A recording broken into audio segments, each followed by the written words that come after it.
Merhaba arkadaşlar. Bir insanın sürekli kendisini övmesine neden olabilecek sebeplerden önemli 3 tanesini sizinle paylaşayım. Birincisi, bu kişi sürekli insanların kendilerini övdüğü bir çevrede büyümüş ve bu davranışı öğrenmiş olabilir. Bu kişi belki de babasını, öğretmenini veya yakın bir arkadaşını sürekli kendisini överken görmüştür ve bu davranış kalıbını içselleştirmiştir. Ancak bir insanın sürekli kendisini övmesi dışarıdan hoş karşılanmaz ve insanların o kişiden uzaklaşmasına sebep olabilir.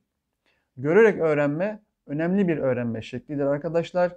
Bununla ilgili detaylı bilgi için Albert Bandura'nın sosyal öğrenme kuramına bakabilirsiniz. Sürekli kendini övmenin ikinci bir sebebi ise şu olabilir. Bu kişi aslında küçüklüğünden beri ailesi veya akrabaları tarafından övülmüştür ve kişi de bu duruma alışmıştır.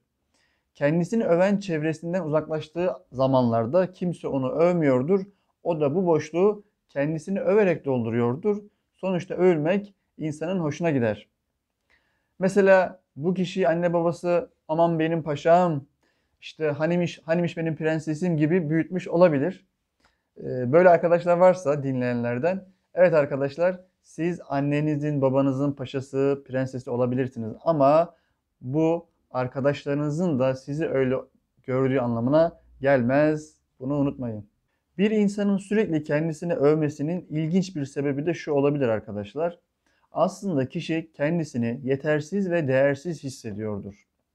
Bunun sebebi yaşadığı bir travma olabilir, sen beceremezsin şeklindeki bir yetiştirme tarzı olabilir.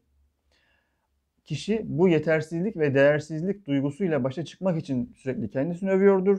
Ancak bu durum işlevsiz bir başa çıkma yöntemidir. Bir insanın değeri başkalarının ona yaptığı kötü bir davranışla veya bir aşağılayıcı sözle değişmez. Değer böyle bir kavram değildir arkadaşlar. Evet, bir insanın neden sürekli kendisini övebileceğinin bazı sebeplerini izah etmeye çalıştım. Bu şekilde bir tutumunuz varsa umarım söylediklerim size farkındalık sağlar arkadaşlar. Görüşmek üzere.